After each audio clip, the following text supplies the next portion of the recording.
McKay and Council. Thank you. My name is Jim Taylor. I live in Nanaimo. As an engaged, I got to stick to the script or I'm not going to get into the 5 minutes. So, as an engaged taxpayer and blogger, I have followed the Colliery Dams saga from the very beginning. I have more than casual understanding of the reports and the opinions that taxpayers have paid a few $1 million for to date. And I take issue with some of the options that are being put before Council based on engineering reports that have been directed by city staff. We had a professional opinion that dams would fail in a seismic event with a possibility of a loss of 150 lives. That opinion was based on wrong data, leading to a wrong conclusion. That conclusion came with the authority of a professional engineer's stamp attached. I hope we can get a refund for that opinion. The options before Council this evening are also based on opinion that can and could be challenged. It is opinion that in a flood, the spillway is not capable of evacuating the water as fast as it is coming in, an opinion that can be challenged. It is the opinion that should the spillway not handle the flows, the dam will overtop. That is an opinion based on lateral dispersion data that can be challenged. Possibly $10,000 worth of sandbags would solve the same problem. It is opinion that this overtopping event would scour away tons and tons of rock and fill on the downside or on the downstream side of those dams. And it is the opinion that with all that fill scoured away, that the concrete core dam would fail. An opinion made without knowing how the concrete dam is actually constructed as to its geometry or how it is anchored into the bedrock. It is just an opinion, not unlike the one claiming that the dam would catastrophically fail in a seismic event. An opinion challenged, and that one was found faulty. It is the opinion that even one life could be lost resulting from an event that is completely predictable, unlike a sudden seismic event. Anyone who is actually living in harm's way beneath these dams is going to have ample time to evacuate from the area.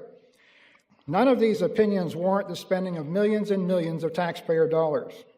What isn't proven is whether or not the concrete core would actually fail in an overtopping event.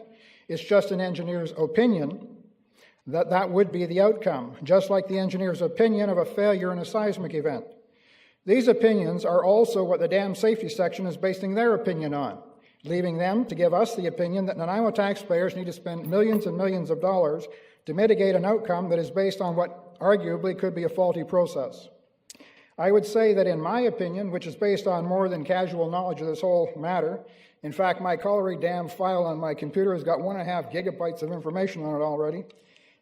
The current choice is before Council to spend massive amounts of taxpayer money and cause massive destruction to the Colliery Dams Park is based on a flawed exercise with incomplete data that can be challenged. If Council decides to spend that many tax dollars to mitigate the results of this enormous flood that would cause this event, you're going to be derelicting your duties if you do not apply the same safety standards to all risks citywide. And should you decide to do that, I think you're likely going to find the Nanaimo taxpayers are not able to afford the tax burden that such a standard would impose on them. In closing, I just have a question for Council. Maybe it was already answered with Mr. Story's report. But are Council members in conflict because of a threat of personal financial loss if they choose not to proceed with this option, based on opinions that, again, can be challenged? The community charter states that a council member is not entitled to participate in the discussion of a matter or vote if the member has a direct or indirect pecuniary interest in the matter. It further states that a council member must not participate in such a question, and if they contravene that section, they are disqualified from holding office. If a member of this council is afraid that they will be putting their personal assets on the line with regards to this matter, I would submit that that councillor is definitely in a conflict based on their own pecuniary interest and should not be allowed to participate in the discussion or voting on the matter. This is my opinion, but one I suspect would be the subject of a court challenge if the need should arise. I am sure that Council is aware of all the talk and scuttlebutt around the local coffee shops and barbershops about the Colliery Dam saga.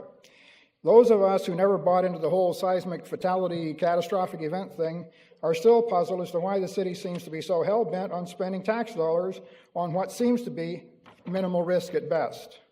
I'm reminded of a quote: "The whole aim of practical politics is to keep the public afraid, and hence clamorous to be led to safety, by menacing it with endless series of hobgoblins, all of them imaginary." And I'd just like to close by saying I agree 100% with something I heard during the recent election campaign, and that is that the dams are just fine. Thank you.